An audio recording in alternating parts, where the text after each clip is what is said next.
Welcome back to the Business Spotlight podcast here with Action Coach Northwest. I am your host today, Lauren, and we have Sam of Sketchbuilt Cabinets here to chat all things business. Hello, Sam. I'm going to start off with my favorite question. Tell me how your business began.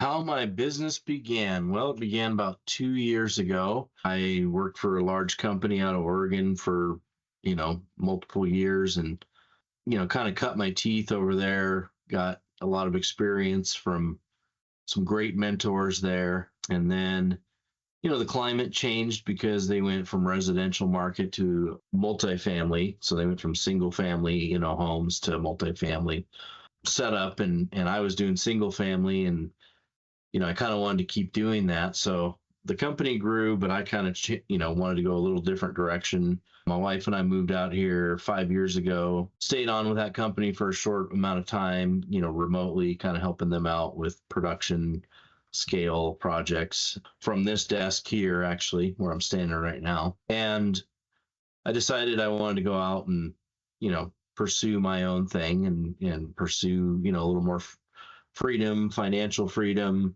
and also do things a little differently. I got in with a company out of Coeur d'Alene for a couple of years and, got to know the area, got to know some people in the market space here and, kind of use that as a bouncing point to bounce it to start my own thing, which I started a couple of years ago. Originally, I wanted to get into manufacturing the cabinets, but that was a significant overhead and a lot of labor expense and a lot of variables that are out of your control right out of the gate. So I decided to start smaller and, work with other manufacturers around the country that are established and essentially sell for them. So that was kind of how the model of the business was formed, and then just decided start pulling the trigger. And you just start with a little bit of paperwork and check off a couple boxes here and there, and pretty soon you're off and running. So that was kind of how I started it up.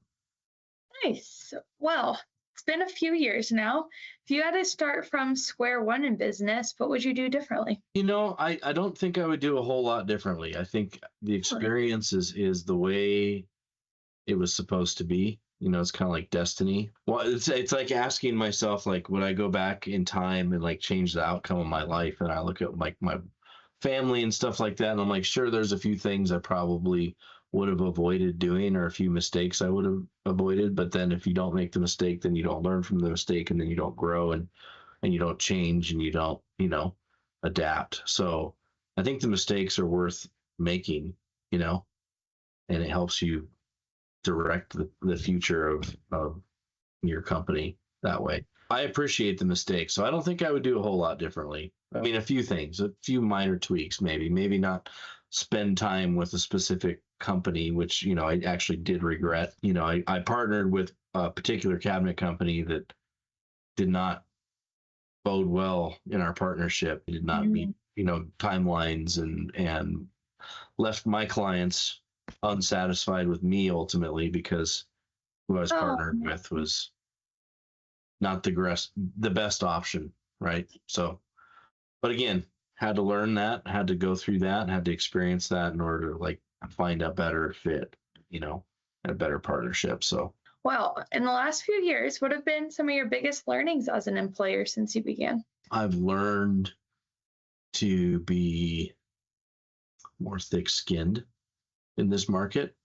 Be ready for rejection, be ready for anything, any variable that comes. People want to take some, people in general are good people, but there are some positions that your clients are going to take to try to take advantage or try to, spend less or, get more for less, essentially. This is a business, so they do want to be fully rewarded for what they're spending their money on, right? There's also, some tricky people out there, and there's people that are just shopping, they're just shopping around, and that takes time because it is kind of more of a custom approach, and there's a little bit of hand holding and, just getting to know the clients and getting to know what they want. And like, that's a really fun part of it. But sometimes you go through that process and then at the end of it, there's no nothing comes to fruition. Sometimes they're just going over to the next shop and going, hey, what do you think of doing this? How much would you charge? What do you guys do? And then they go to the other one. They go, well, what do you guys do? And then, and someone who doesn't understand cabinets doesn't really necessarily understand the differences. It's kind of like buying a car. I tell people, you go get a Toyota, it's fine. You go get a Mazda, it's fine. But some people like the features of the different cars, or you go get a Mercedes, like that's a more high-end luxury vehicle, and that comes with luxury fit and finish. The same with cabinets. You can get luxury cabinets. You can also get your Toyota. You can also get, your bare bones factory, cheapest car on the market, and it's going to look like a car going down the road. But what you're getting is going to vary quite a bit between those. That's so real. Thinking of being an entrepreneur, what are some common misconceptions about running a business and how do you address them? What are the conceptions about running a business from your end? Like, I always hear people think you're going to have a ton of money, all this free time. I think people want to get to a point where they have mailbox money and they hear about other people who have achieved these certain milestones in their financial status, and okay, they've got XYZ, investments and properties and blah, blah, blah, And so I think there's always that kind of fog of what's happening in the business world. Now, of course, there's a ton of that, and there's tons of layers of it.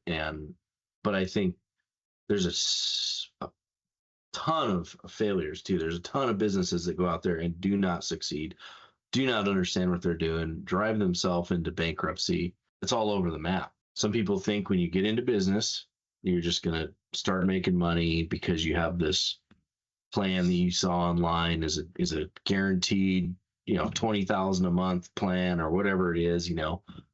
There's always these pitches, right? There's always sales pitches, and use this product and do this thing, or you can make, there's a lot of misconceptions about what you can actually make. I think you really have to build the foundation of your business, though, and expect gradual, also be ready for the wave, right?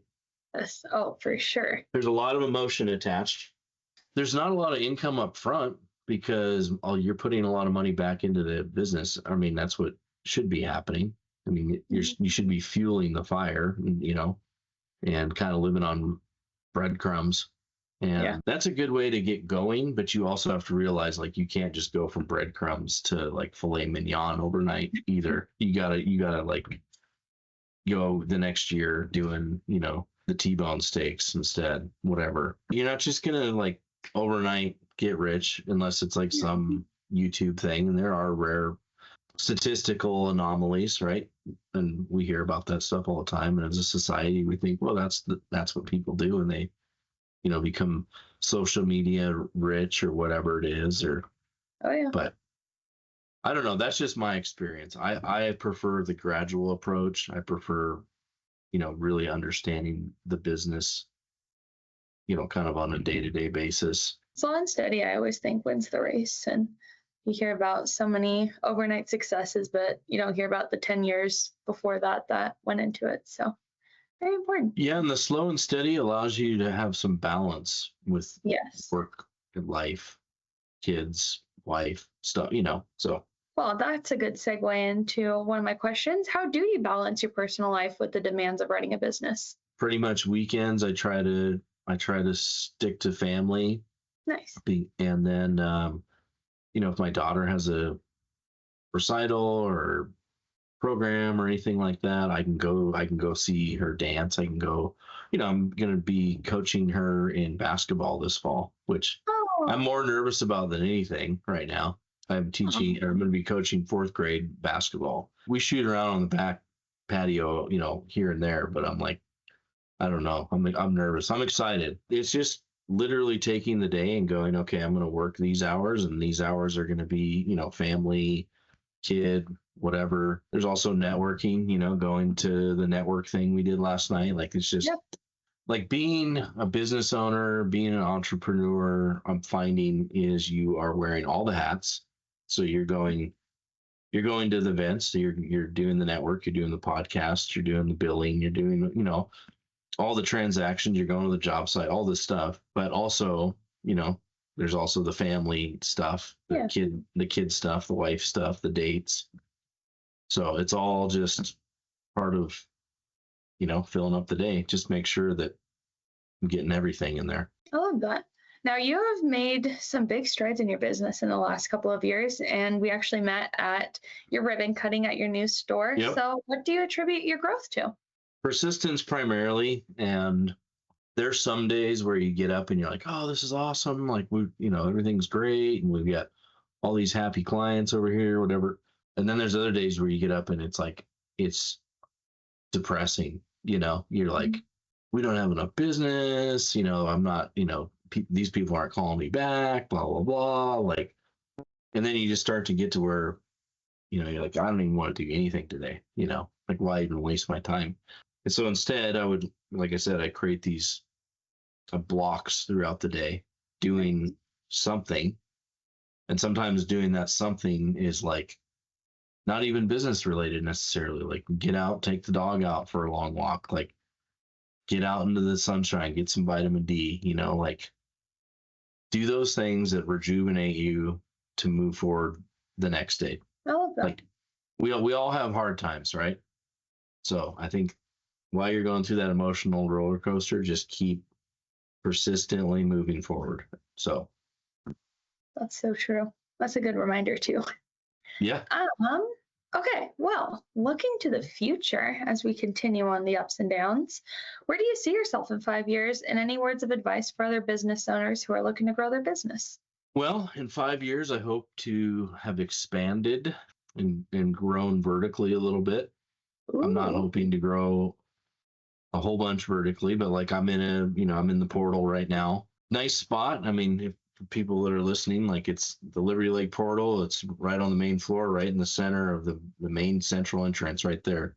It's a nice spot, but it is a small spot. It is a boutique level showroom. It's an office space and a little show space, but I'd really like to show off a little more grandiose displays like real kitchens and that sort of thing. So I would like to gradually move into a better showroom space that also has a warehouse attached so that I can receive cabinets, assemble cabinets, put together parts, whatever, like a small hobby shop, warehouse space, something like that. So, and then have a couple offices and hopefully have a couple employees. So expand to where I'm mentoring some people and growing, the space and, the business kind of on all angles. I'm not trying to go to like a big manufacturing thing or anything like that. Again, I'm just trying to kind of keep that gradual climb. But I could also still be in the same spot I'm in now for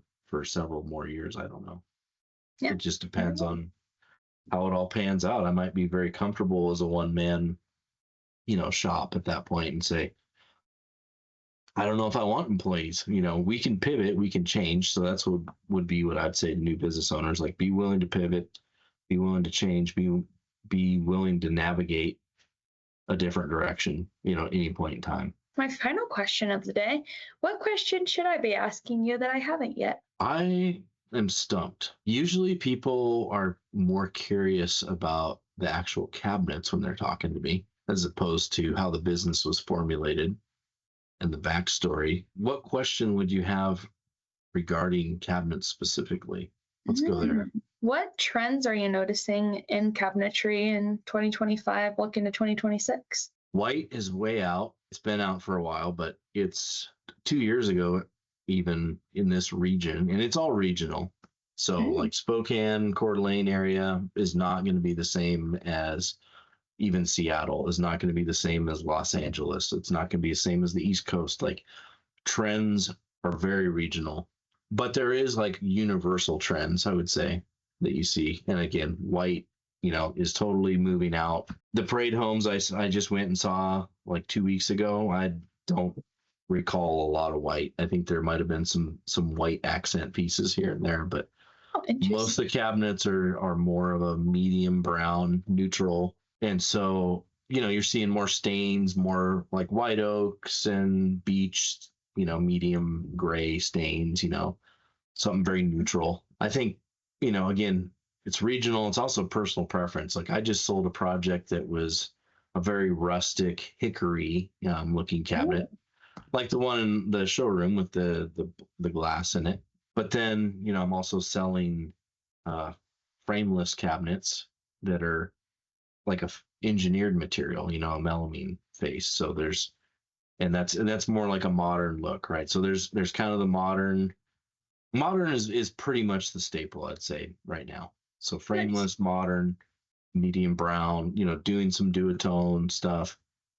Walnut's been in, a lot of the classic colors are in. I think flush inset is not happening very much. Some people really like the look of it, but they usually get talked out of it because of price and Mm, because of the space that it just doesn't give you as much storage space because you take up a lot of face frame for it. But I'm probably going interesting. way over your head. You're like, I don't know. This is not the question I actually wanted to ask. Well, it's fascinating. I don't know a lot about cabinets, so I'm going to be a wealth of knowledge now. But I think that's all the questions I have for you. Thank you so much, Sam. And Yeah. for our listeners at home, be sure to check out Sketchbuilt Cabinets below and come back for more of our Business Spotlight podcasts.